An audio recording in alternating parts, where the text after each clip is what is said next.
Mesdames et messieurs, bonjour et bienvenue à vous dans cette nouvelle édition de votre journal de 15 h. Voici les titres. Entretien entre le ministre de l'Intérieur et les sommités du HCR et de l'OIM. Et au Brésil, le très droitier Jair Bolsonaro creuse donc l'écart dans les sondages. Merci à vous de nous rejoindre. En marge des travaux de la 68e session du comité exécutif du HCR à Genève, en Suisse, la délégation conduite par le ministre de l'Intérieur, Hassan Omar Mohamed, a eu donc une série de rencontres et d'entretiens avec les sommités du HCR et de l'OIM. Le ministre de l'Intérieur, Hassan Omar, a eu un premier entretien avec Filippo Grandi, haut commissaire des Nations Unies aux réfugiés au Palais des Nations. L'occasion pour lui de réitérer au patron du HCR ses remerciements pour sa visite historique à Djibouti et sa participation à la conférence régionale sur l'éducation en décembre de l'année dernière. Visite qui a été la manifestation d'un soutien inconditionnel du HCR aux réfugiés en général et ceux accueillis à Djibouti en particulier. Le ministre de l'Intérieur a saisi cette occasion pour aborder la question du rapatriement volontaire des 114 familles présentes à Djibouti depuis 28 ans et des 115 familles arrivées en 2015 et 2017 suite à la dégradation de la situation en Éthiopie. Ces familles réfugiées ont formulé le souhait de rentrer dans leur pays suite à l'appel du Premier ministre éthiopien, Dr Abiy Ahmed, a-t-il indiqué. Sur ces points, le ministre a fait part de ses discussions avec le directeur de la région Afrique et qu'il attendait du HCR la mise en place d'une feuille de route pour effectuer ces rapatriements en concertation avec les autorités du pays d'origine. Le ministre de l'Intérieur, Hassan Omar Mohamed, sa délégation ont eu une réunion de travail fructueuse avec la directrice régionale du HCR pour l'Afrique, Valentine Tapsoba, et ses principaux collaborateurs. Les ministres et le directeur régional ont partagé leur point de vue sur la situation des réfugiés ainsi que les difficultés rencontrées par la République de Djibouti dans la gestion des réfugiés. Le ministre a sensibilisé le directeur régional et ses collaborateurs sur les réalités de la situation ainsi que sur les défis présents à venir. Et enfin, le ministre Hassan Omar a aussi eu un entretien avec le nouveau directeur général de l'OIM, Antonio Vittorini, auquel il a adressé ses vives félicitations pour son élection en tant que directeur général de l'OIM et la disponibilité de son pays à l'assister au mieux de ses moyens dans ses nouvelles fonctions. Par ailleurs, le ministre a indiqué sa satisfaction sur le déroulement des consultations sur le pacte mondial pour les migrations sûres, ordonnées et régulières dont l'adoption est prévue en décembre à Marrakech au Maroc. Le ministre de la Santé a reçu en audience jeudi le nouveau représentant de l'OMS à Djibouti, Dr Ahmed Zuiten, fraîchement désigné à ce poste. En effet, le ministre de la Santé a profité de cette première entrevue avec le nouveau représentant de l'OMS à Djibouti, l'occasion pour lui souhaiter la bienvenue en République de Djibouti. Soulignant donc la primauté de l'OMS en tant que partenaire privilégié, le ministre de la Santé a réitéré son souhait de poursuivre davantage cette collaboration productive qui est rendue possible grâce à une coopération franche et fructueuse entre son département et l'OMS. Les discussions ont donc tourné autour des grandes lignes de la politique sanitaire telle qu'édictée par le président de la République et mise en œuvre par le département de la Santé. Et dans le cadre de la clôture de l'atelier de renforcement des capacités en communication pour le développement et les partenaires donc, du secrétariat d'État aux affaires sociales du 1er au 4 octobre dernier, une cérémonie de remise de certificats pour 40 formateurs de différents départements ministériels donc, a été organisée hier après-midi au Palais du Peuple. Il a été souligné qu'il faudrait des résultats palpables envers le changement des comportements dans la société, de la mobilisation sociale, du changement des connaissances, d'attitudes, de normes et de comportements tels que la promotion de l'allaitement maternel exclusive jusqu'à l'âge de 6 mois, la lutte pour l'abandon des mutilations génitales féminines dans l'espoir des avancements en matière des droits des enfants qui sont considérables à Djibouti, ainsi que les investissements dans la communication pour le développement qui seront nécessaires pour optimiser et atteindre des résultats à plus grande échelle. Qui a été organisé par le secrétariat d'État aux affaires sociales en collaboration avec l'UNICEF pour une trentaine de personnes qui viennent de différents départements ministériels de la société civile et aussi de l'université de Djibouti sur la communication pour le développement. Et il s'agit en effet de concepts et d'approches qui permettront de travailler en étroite collaboration avec les communautés pour assurer que des comportements puissent être adoptés pour la survie et le bien-être des enfants. Donc je vais prendre un exemple. Nous savons pertinemment que dans certaines parties de Djibouti, les mères ont des difficultés à allaiter l'enfant jusqu'à 6 mois.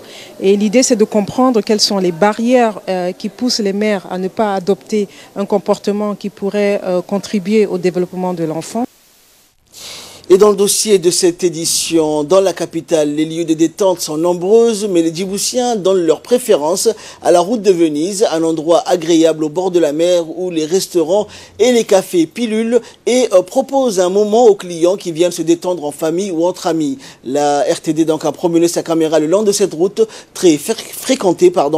C'est un magazine de la rédaction et un commentaire d'Asma Oubaker. Lieu de détente est avant tout, pour ceux qui la fréquentent, un moment de plaisir en famille ou entre amis. À Djibouti, bon nombre d'entre eux se trouvent dans la capitale.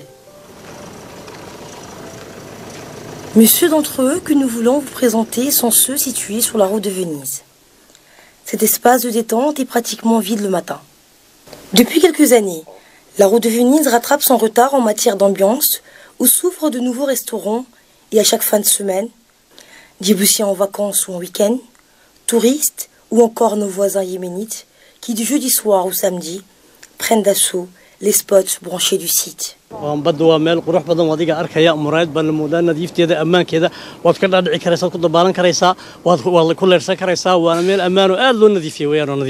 Côté restauration, le Moonlight, Hasna Oriental, ou KLM, Hawaï ou encore le Tropicana s'imposent comme les meilleures tables de la corniche. Les enfants se mettent à jouer ici et là pour profiter de la fraîcheur du lieu en cette période estivale. Un peu plus loin, des jeunes s'adonnent leur passion. La pêche, c'est pour eux une façon de joindre l'utile à l'agréable.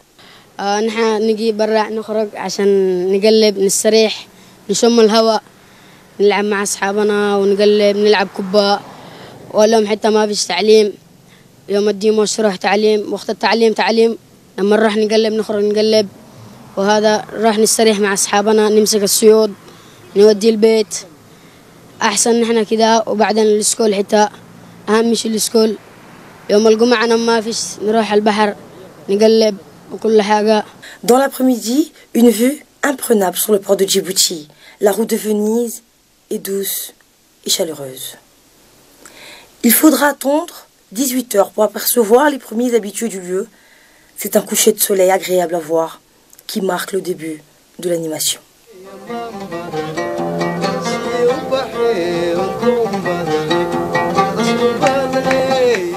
Sur la route, d'autres jeunes font du sport, la marche en particulier. Aujourd'hui, les jeunes préfèrent le cadre doux face à la mer et restent accessibles d'un point de vue financier. Moi et mon ami, on a l'habitude de venir tous les samedis ici pour faire une marche et après un KV, voilà. Oui, on profite de l'air, oui, au port de la mer. C'est très intéressant, quoi. Vous faites quoi dans la vie? Je suis médecin. Médecin? Ouais. En quoi? De l'hôpital Chéron, médecin généraliste. Donc ça vous aide à décompresser? Exactement, exactement, oui. On finit la semaine par ici, oui. Grand merci. Ainsi, le Moonlight, qui allie décoration soignée, bonne ambiance et des tarifs raisonnables, est devenu l'un des restaurants les plus fréquentés de la capitale. Un peu plus loin, le restaurant Hasna Oriental. Lifté et agrandi en ce mois de septembre, très bon accueil, atmosphère agréable et cuisine raffinée, idéale pour les sorties familiales, amicales ou les organisations de fiançailles. Et ben voilà, on profite, on change les idées et tout, on prend du temps, on prend de l'air. Exactement. Et en famille ou entre amis? La plupart des fois, je pars entre amis, mais des fois comme avec la famille.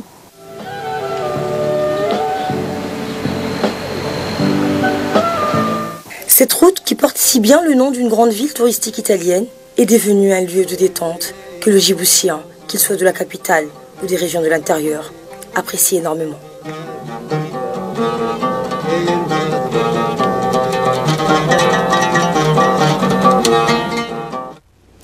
Et de là, nous passons à ce qui fait la une de l'actualité internationale avec Fardous Hussein. Bonjour Fardous. Bonjour Ahmed.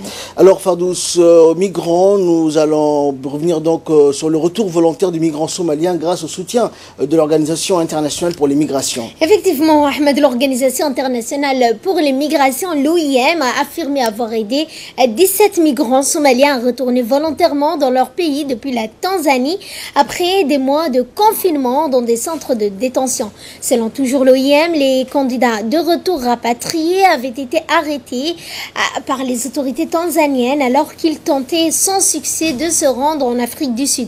Cette assistance comprendra des contrôles médicaux, un logement, des conseils psychosociaux ainsi qu'un soutien à plus long terme pour développer des compétences professionnelles et démarrer des petites entreprises afin de générer un emploi rémunérateur et des conditions de vie décentes. L'agence de l'ONU a fait savoir que ces nouvelles interventions avaient été menées dans le cadre de l'initiative Ahmed conjointe de l'Union européenne avec l'OIM pour la protection et la réintégration des migrants dans la Corne de l'Afrique.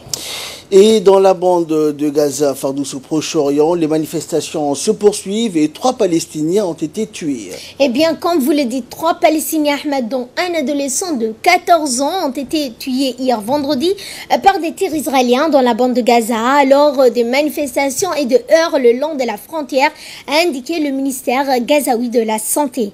Par ailleurs, 376 personnes ont été blessées, dont 126 par balle et 700 dans un état critique, parmi lesquels un secouriste bénévole. Depuis le 30 avril, Gaza est devenu le théâtre d'une vaste mobilisation contre le blocus imposé depuis plus de 10 ans par l'État hébreu. Ahmed.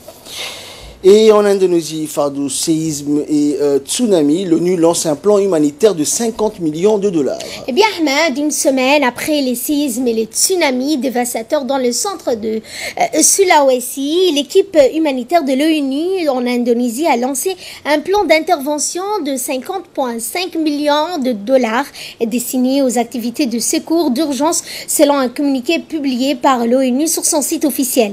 La communauté internationale humanitaire entend soutenir 191 000 personnes au cours des 3 prochains mois. On estime à plus de 65 000 maisons qui ont subi des dommages, dont environ 10 000 maisons entièrement détruites par le tsunami et plus de 15 000 maisons ont été gravement endommagées par ce séisme et ce tsunami dévastateur.